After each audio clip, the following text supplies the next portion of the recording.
everybody? Welcome to General Hospital Envy, my G chapter show. Let's get into it, starting with Alexis and Neil. They went to New York, they went to an opera, they went to a bar, they went back to their hotel, and they made love. Honestly, I can't say that I'm surprised. The two of them did choose to lie at the hearing the next morning and say that their relationship was strictly professional. However, judging by that dodgy camera work when they were about to make love at the hotel, someone was clearly watching them.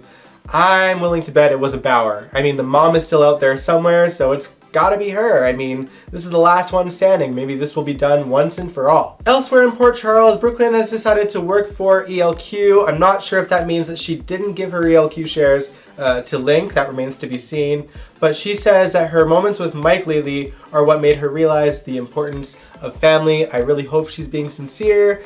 I really like the scenes between her and Mike. They're super endearing. I love watching them together. I just hate that she performed for him off screen. It makes me think more and more that this actress doesn't sing a note. And before you remind me, I am remembering that she did sing scales in the bathroom not too long ago, but for me, it was clearly very auto-tuned, and also, I'm not convinced that that was her real voice. So, sue me. Sticking to the Quartermain side of things, Michael is gearing up for a custody battle with Nell over Wiley. Diane Miller, his lawyer, thinks it's a good idea that Michael get married. At least she did, until she did a background check on Sasha and realized her history with lying. So she's like, bad idea. Now, I'm not really a Michael and Sasha fan, and I find them a little bit boring, but I do have to say that I found the sort of awkward 15-minute engagement and the moments leading up to it to be pretty adorable, and I felt so bad for Sasha once she realized that they can't get married.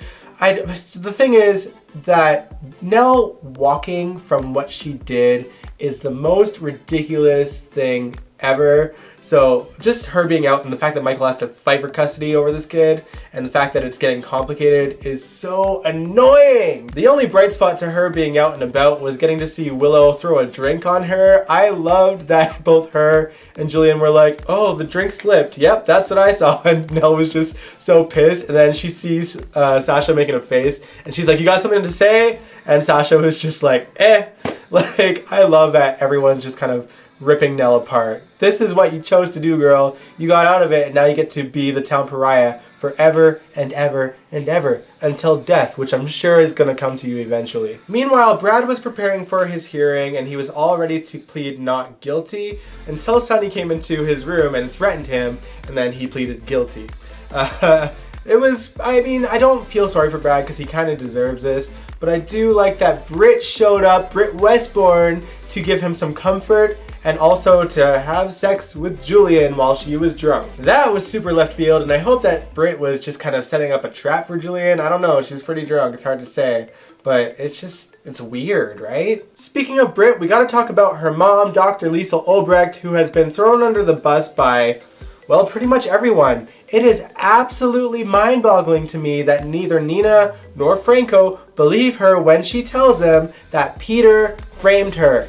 It is mind-boggling to me. It is super forced, to be honest. Like, knowing their relationship with Liesl, it doesn't make sense to me that they do not believe her. Nina and Franco have known Liesl long enough to know when she's being sincere. We just seen recently Liesl come clean to Nina about how Valentine faked Sasha's DNA. So it's like, it doesn't make any sense. It's so forced. Even Maxie should actually see it too. I mean, I know that she's in love with Peter and love is blind and yada yada yada, but she knows Liesl has come a long way. She knows better than anyone what Nathan's death did to her and how much she has regretted her past with Faison, okay? Like, this doesn't make sense. It shouldn't make sense to anyone. I love that Anna was just so proud to be like, yeah, see, Peter didn't do it. It was Liesl Obrecht. And Jason was just like, seriously, girl, like, all of the evidence, all of it, points to Peter. This was obviously a frame job. Use your brain. And she got a little bit teary-eyed. I'm actually surprised that Dr. Finn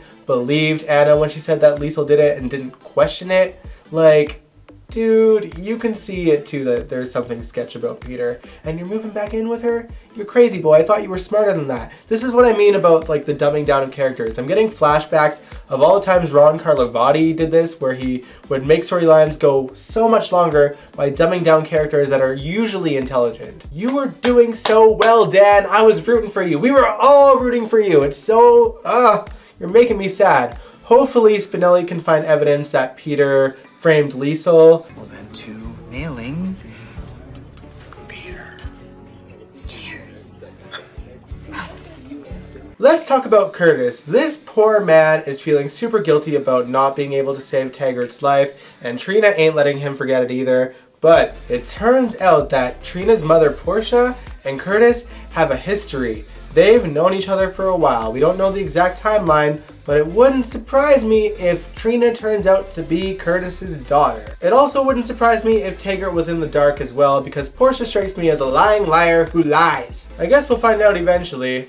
Oh well, R.I.P. Taggart. Finally, let's talk about Jordan. This brain-dead woman has not been even remotely suspicious that TJ is missing. It did not occur to her that perhaps her enemy may have kidnapped him. That is, until she goes to pay Cyrus a visit and he shows his hand, and by hand I mean he sends her a text with a picture of TJ tied to a chair. Now she realizes it, and he wants her to do something for him in return for her son's safety. Jordan was instructed to go home, make sure she was alone so that Cyrus could send one of his people to her to give her instructions. And it turns out that his person is Harmony, Willow's mom. I did not see that coming. Supposedly, the only reason why Harmony got an early parole is because she made a deal with Cyrus and he was able to pull some strings and get her out of prison. And now she works for him, and if she double crosses him, Willow will be killed. I like that it's an umbrella story,